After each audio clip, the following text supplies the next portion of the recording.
Welcome to the Audio Roids main menu. Press the upper left corner to open the How to menu. To exit the game, press the upper right corner. Press the lower left corner to continue the game. Start a new game by pressing the lower right corner. For free play mode without story elements, please press the center of the screen.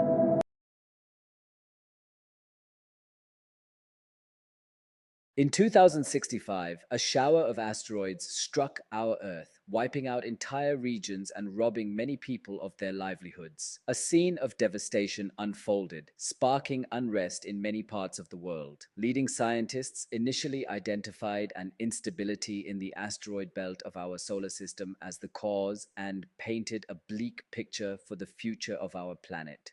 Unfortunately, this was only the beginning, and further asteroid impacts were expected to follow soon and with increasing frequency.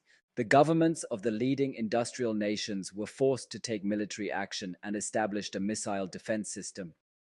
A dense network of satellite installations armed with rockets was constructed, now encircling the entire Earth. However, the AI-supported scanning and surveillance system, constantly monitoring space for anomalies, did not offer complete protection. To close these gaps, additional human support was required. After several field trials, it became clear that individuals without sight were particularly well suited for these tasks, as their heightened sense of hearing made them ideal for the audio-based monitoring system. A global recruitment campaign was launched to find the bravest, most fearless, and most skilled fighters suited for this mission. The elite unit known as the Audio Fighters I was formed. The safety of humanity now lies in the hands of the Audio Fighters. We are proud to welcome you among the best of the best. Now prove yourself worthy of this honor and fight for us and the safety of our planet. Horrido! Where am I? I'm not outside. There are no sounds, no voices, no air brushing against my skin to suggest that. No, I'm indoors. The space feels cold and dark, unfurnished. My footsteps echo through the room. Somewhere in the distance, I hear screams swallowed by long corridors, reaching me only as a dull murmur. But I can feel the fear, the panic, and the horror in their voices. It sends a chill down my spine, and I find it hard to move my limbs. A loud bang, and I'm sitting bolt upright in my bed. Suddenly, everything is clear. Of course, I'm on my cot at the European Space Defense Center in the Graf von Stauffenberg barracks. Again, the siren wails, and only now do I understand it's an alarm. More asteroids have apparently broken through the atmosphere and struck Earth. We need to act fast and get to our cockpits.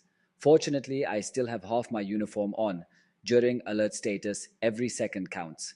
I hurry, grab the environmental scanner, and pull on my boots. Everything has its place. We've trained to find every piece of gear with a single motion. I move quickly toward the command center. The hallways are full of frantic activity. The scanner guides me through the labyrinth of corridors. It's hard to focus on the directional signals while the shrill siren drills into my ears. Just a few more steps, and I've made it. From up ahead, I hear my comrades taking their positions. At last I'm here. I reach for my listening helmet and put it on. The familiar voice sounds immediately. Welcome, soldier. Please press the start button in front of you and begin system boot up. We wish you a successful hunt. All the soldiers, myself included, shout back, "Successful hunt, Horrido." Now it's up to us. The world is counting on us. There's no room for mistakes. From this moment on, the command center falls completely silent.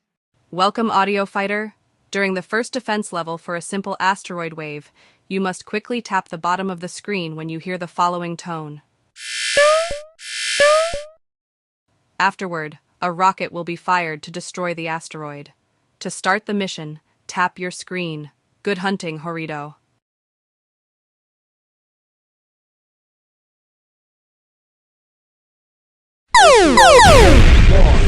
Get ready. Go!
Asteroids are coming!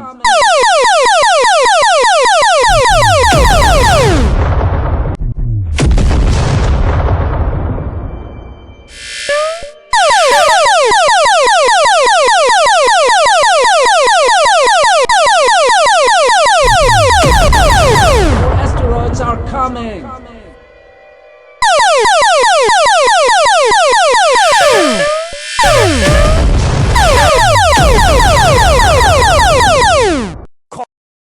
Comrades, we did it. Outstanding work. I'm proud of you.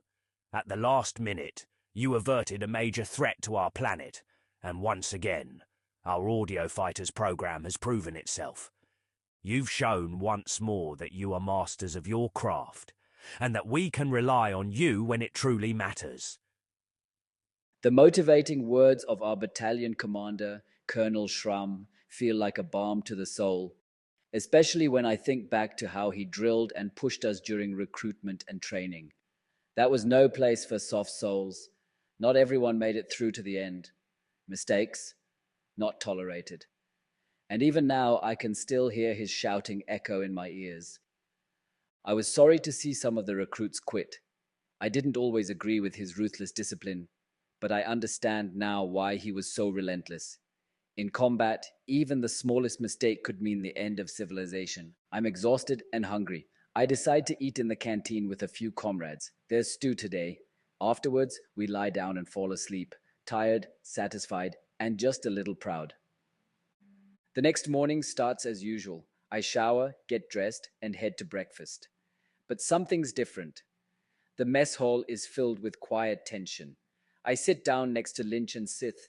The two of them are whispering, clearly shaken, until I ask, "What's going on?" Man, Icarus, you haven't heard. There were more asteroid impacts.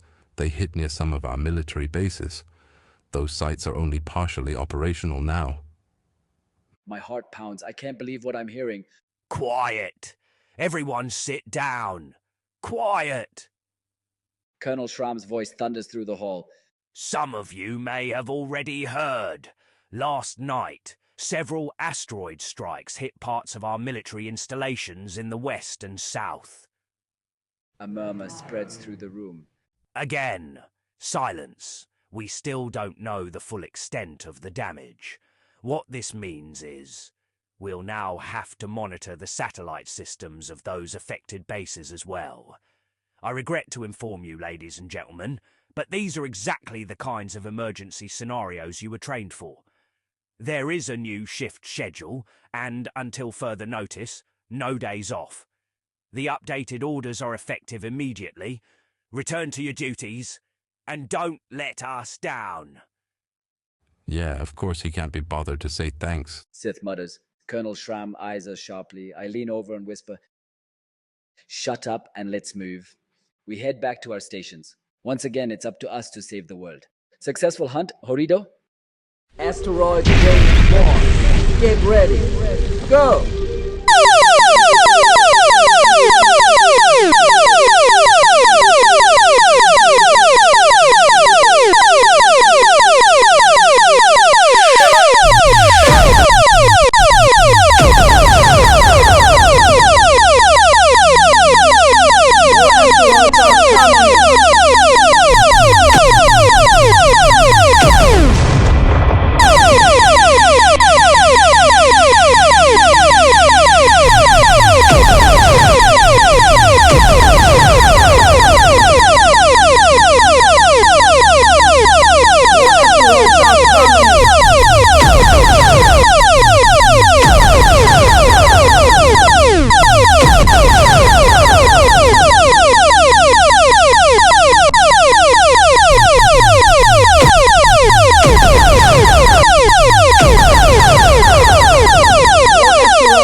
Asteroids are coming!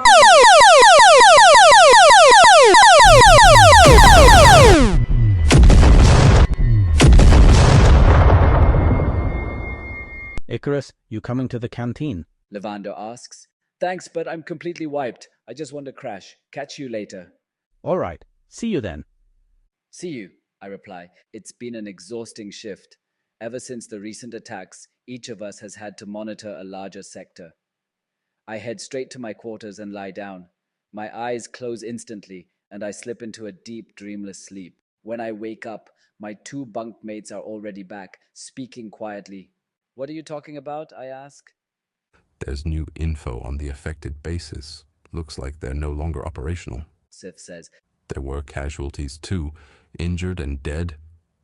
His voice sounds genuinely shaken, and there's something in his tone that makes me uneasy. Do we know which locations were hit exactly? I ask. France and Italy. Lynch replies. My stomach clenches. Do we know more about the casualties? How bad is it? Who's supporting them on site? Where's the nearest military hospital? Whoa, Icarus, slow down. What's going on with you? Sith looks surprised by my reaction. Sith, you don't know. Lynch interjects. Icarus knows someone there, in France. My thoughts are spinning. It's hard to breathe. No one knows except you, Lynch, until now, I sigh. Sith puts a hand on my shoulder. All the injured are being taken to the military hospital in Koblenz. That's all we know right now. I'm sorry. Who is she? Freya. We trained together. She was one of the best and got assigned to France 6 months ago. We've only had sporadic contact since. Should we ask Aldrich for information? I suggest. Lynch raises an eyebrow. Even though his code name suggests otherwise, he never gives anything away, unless it helps his career somehow. Forget it, guys. Sith jumps in. We won't get anything from him. I'll talk to Amanda. She reports directly to him and probably knows just as much. Plus, it's a good excuse to get to know her a little better. Seth grins widely as he unveils his plan. Oh, really? Lynch teases with a sly tone. Something going on there.